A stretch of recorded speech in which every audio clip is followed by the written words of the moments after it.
सशक्त श्रेष्ठ भारत मेरे YouTube चैनल पर मैं आपका पुनः स्वागत करता हूं। राजनीतिक दल अपनी अपनी विचारधारा के आधार पर जनता के बीच जाते हैं। जनता उनके विचारधाराओं के आधार पर, उनकी आइडियोलॉजी के आधार पर उनका चयन करती है। भारतीय जनता पार्टी राष्ट्रवाद की बात करती है, सबका साथ सबके विकास की बात करती है, हिंदुत्व की बात करती है और भारत को जगत गुरु बनाते हुए, भारत को श्रेष्ठ बनाते हुए भारत के विकास के आधार पर राजनीति की बात करती है।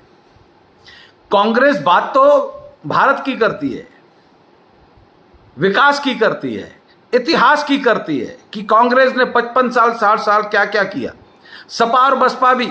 परंतु मैं अगर यूं कहूं कि जितने विपक्षी दल हैं जो भारत का हित नहीं चाहते परंतु ढोंग इस प्रकार का कर रहे हैं कि जैसे वही भारत के शुभचिंतक हैं।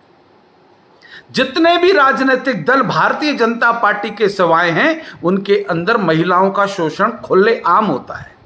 मैंने पहले भी एक बार कहा था, पुनः दोहरा रहा हूं। मध्य प्रदेश विधानसभा की नेता प्रतिपक्ष यमुना देवी जी ने कहा था, जिस महिला को राजनीति में आना हो, कांग्रेस की बात कर रहा हूं, वो नाड़ा ढीला करके आए। ये मेरे शब्द नहीं है, इस मध्य प्रदेश की एक कांग्रेस की वरिष्ठ नेता, अनुभवी नेता, 65 साल की उम्र में उन्होंने इस शब्द का उपयोग किया था।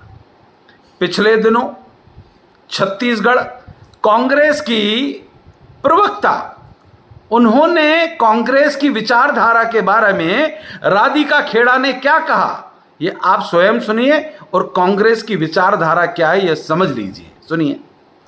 मेरे साथ छत्तीसगढ़ प्रदेश कांग्रेस कार्यालय में अभद्रता हुई।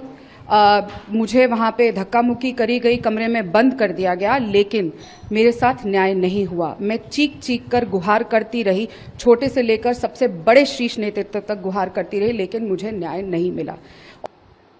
ये कांग्रेस की वरिष्ठ नेता हैं, 22 साल तक इन्होंने कांग्रेस की राजनीति की है और इस महिला को कमरे में बंद करके इसके साथ दुर्व्यवहार किया गया और नीचे से लेकर ऊपर तक सभी वरिष्ठ नेताओं को इसने शिकायत की, परंतु सुनवाई नहीं हुई। इससे कहा गया चुप रहो।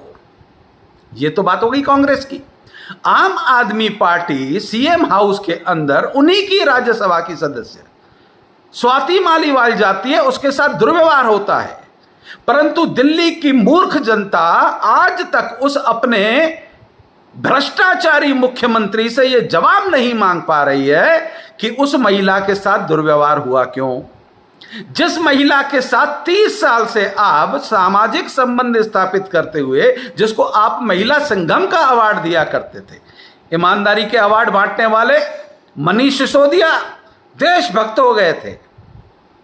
अपने सभी नेताओं को अवार्ड देने वाले स्वाति मालीवाल को भाजपा का दलाल कह रहे हैं अरविंद केजरीवाल, जिनने स्वाति मालीवाल के साथ सालों तक उस स्वाति मालीवाल के साथ सीएम हाउस के अंदर दुर्व्यवहार होता है और मुख्यमंत्री चुप है।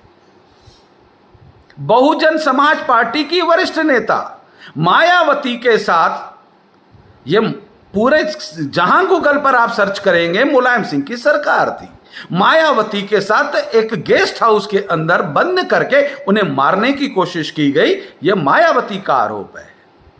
देश की जनता को और दिल्ली की जनता को कहना चाहता हूं, कांग्रेस महिला विरोधी, सपा महिला विरोधी, आम आदमी पार्टी महिला विरोधी, इन कालनेमियों के चेहरों को पहचानिए। इनके यहां किसी महिला का कोई सम्मान नहीं होता। जो महिलाओं के साथ दुर्व्यवहार करते हैं उन जिहादी विचारधारा से प्रभावित इन तीनों राजनीतिक दलों को तुष्टीकरण की राजनीति की बीमारी है और तुष्टीकरण के आधार पर ये अल्पसंख्यकों के वोट चाहते हैं और भारत के अंदर हिंदू महिलाओं के साथ अत्याचार अन्याय करने वाले 85% वह जिहादी अल्पसंख्यक हैं जिनके वोट ये तीनों राजनीतिक दल हासिल करना चाहते हैं। आम आदमी पार्टी को मुसलमानों के वोट चाहिए, कांग्रेस को मुसलमानों के वोट चाहिए और सपा को मुसलमानों के वोट चाहिए। जिन अल्पसंख्यकों के घरों के अंदर महिलाओं का सम्मान नहीं होता, उस विचारधारा के राजनीतिक दल क्या महिलाओं का सम्मान करेंगे? यह सोच समझकर इस देश की महिलाओं को मतदान करना चाहिए।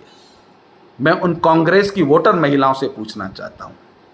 प्रियंका वाड्रा कहती थी, लड़की हूं लड़ सकती हूं। परंतु जब छत्तीसगढ़ की उनकी महिला प्रवक्ता के साथ राधिका के साथ दुर्व्यवहार हुआ तो प्रियंका वाड्रा चुप क्यों थी? अगर केजरीवाल के राज्यसभा सदस्य स्वाति मालीवाल के साथ होता है तो दिल्ली के लोगों का जमीर कहां मर गया? जो थोड़े थोड़े पर मोमबत्ती लेकर रस्तों पे आ जाते थे, वह रस्तों पर क्यों नहीं आए? विचार कीजिए, उसके बाद मतदान कीजिएगा। यह देश आपका है। इस देश के अंदर महिलाओं का सम्मान अर्जित करने के लिए, राष्ट्रवाद के लिए भारत के प्रधानमंत्री श्री नरेंद्र मोदी जी का सहयोग कीजिए। जय हिंद, जय भारत।